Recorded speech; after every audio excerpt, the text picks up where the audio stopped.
자, 그리고 안 외워져요. 이걸 어떻게 외워요 하시는 거에 대해서 제가 정말 전달드리고 싶은 건 원래 안 외워져요. 어떻게 그 문장이 한 번에 외워지겠어요.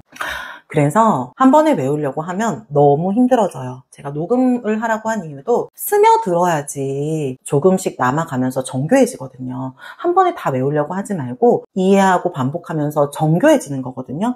우리 이렇게 예를 들면 케이스에서 뭔가 내용을 줄줄줄 꺼낼 때 전체 내용을 다 꺼낸다기보다는 뭔가 실마리, 꼬투리 같은 걸 하나 이렇게 잡아서 끌어내잖아요. 암기도 전 비슷하다고 생각해요. 제목을 봤을 때 떠오르는 핵심 키워드나 문장들이 있거든요. 그런 문장들이나 핵심 키워드 단어들을 이렇게 끄집어내면서 맞아 이러면서 이제 이렇게 생각이 나거든요. 그래서 어느 정도 나왔을 때 그걸 문장화 시키면은 대략적으로 서브노트에 점점 가까워지거든요. 그 과정에서 서브노트랑 100% 일치가 되는 거는 사실 100% 일치한다고 생각하면 너무 스트레스 받아요. 근데 그거를 그 끄집어낸 걸 가지고 타이핑을 하실 수가 있으세요. 저는 테스트할 때 말로 녹음하는 거 많이 했고요. 두 번째는 타이핑, 손으로 빠르게 입력해봤어요. 제가 쓸 수 있는 만큼 쓰자. 어차피 지금 시험장이라면 지금 시험장이라고 생각하고 일단 개발세발 써보자 이 생각을 하면서 타이핑을 좀 많이 했어요.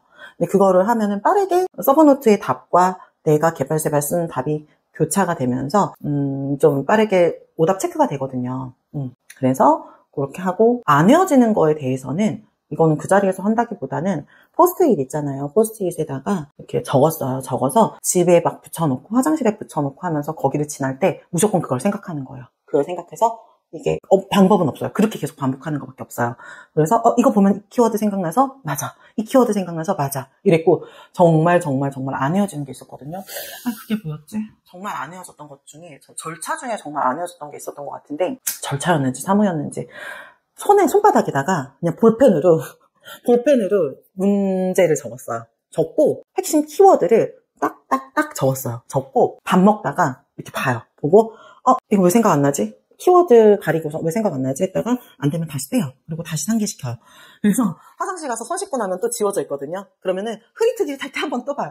또 보고 상기시켰다가 안 되면은 막 이렇게 다시 또 적고 해서 손바닥이 되게 지저분했어요. 문제가 막 3개씩 적혀 있었거든요.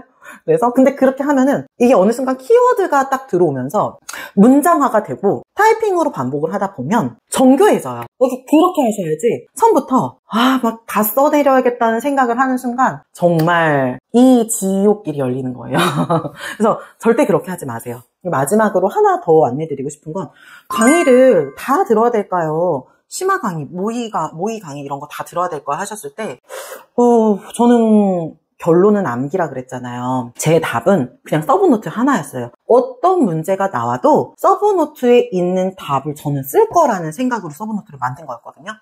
그러니까 사실 선생님이 적어준 답과 서브노트가 100% 일치하진 않아요. 비슷은 하겠지만. 근데 저는 그냥 선생님이 낸 지문을 봤을 때 그 지문을 보고 답은 제 서브노트를 쓴다는 생각으로 무조건 외웠거든요. 그렇기 때문에 선생님의 지문에 흔들려서 제 서브노트를 수정하거나 다시 외우는 일은 없었어요. 그렇게 되면은 너무너무 방대해져요. 물론 없는 내용은 하셔야겠죠. 근데 서브노트에 분명히 있는 건 그냥 서브노트로 갔어요. 그래서 그 뚝심을 지키셔야 돼요. 내가 정말 이 답을 쓸 거라는 거를 새로 정리를 서브노트를 보면서 하셔도 되고, 그리고 아니면은 틀린 부분을 라벨지로 위에 스티커 붙이면서 수정해 가시면서 이걸 답안화하시면서 가셔야 돼요. 그래서 학원에서 계속적으로 모의고사가 있을 텐데 모의고사 문제만 썼어요. 저는 문제만. 그 문제만 사용했고 답은 그 안에 있는 문제의 답은 제 서브노트였어요. 그러니까 지문이 계속 범위가 늘어났던 게 아니라 문제가 많아도 답은 그 안에 서브노트를 썼기 때문에 계속적으로 반복이 됐던 거예요.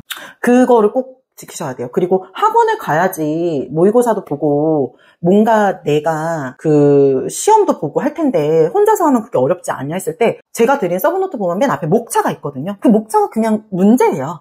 그냥 문제라고 생각하시면 돼요. 그러니까 그 목차를 보고 답을 쓰면은 그냥 시험이거든요. 저는 그래서 뭐 이렇게 그 추천?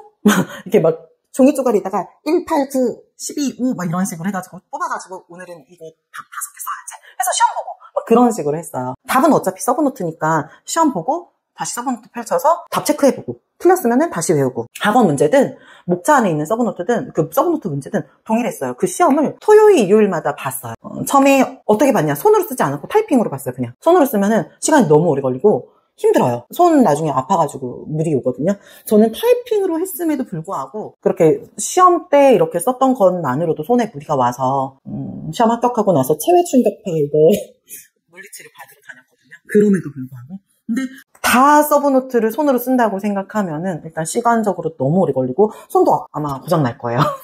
그래서 본인이 쓰는 게 정말 머릿속에 콕 남는다 그러면은 그렇게 하시는데, 그게 아니라면 끄집어낸다는 생각으로 타이핑 빠르게 반복하시는 것도 좋아요. 그리고 토요일 날은 일단 한 6, 7, 8 이 정도까지는 타이핑으로 하고 9월, 10월 이쯤부터는 손으로 시험을 보세요. 손으로 시험을 주말에 토요일, 일요일 하루에 몇 문제씩 해가지고 손으로 보세요. 왜냐면 손으로 쓰는 연습도 해야 되는데 그때부터 했다. 너무 처음부터 다 손으로 하진 않았다. 그리고 일부 모르는 건 손으로 쓰면서 암기해도 좋은데 손으로 쓰지 말라는 게 아니라 손으로 쓰는 걸 좀 효율적으로 사용해라. 그리고 제 서브노트 무슨 프로그램으로 만들었냐고 하시는 분들 많은데 프로그램 안 썼어요. 한글 있잖아요. 한글로 표 칸 만들어서 거기다 그냥 하나하나 다 손으로 타이핑 친 거예요. 그래서 요즘 유행하는 노션 이런 거 아니고 그냥 우리 구시대적 방식으로 타이핑 한글 파일을 친 거예요. 왜냐면 서브노트만큼은 내가 자주 볼 건데 내가 하나하나 읽으면서 곱씹으면서 만들자는 취지였지 빠르게 만들어서 뭘 해보자는 취지가 아니었어요. 그래서 오타도 있긴 있을 거예요. 근데 생각보다 꽤 정교하다는 느낌을 받으실 거예요. 왜냐면 하나하나 다 타이핑 쳤어요. 복사하거나 이런 거 다 하나도 없었고요.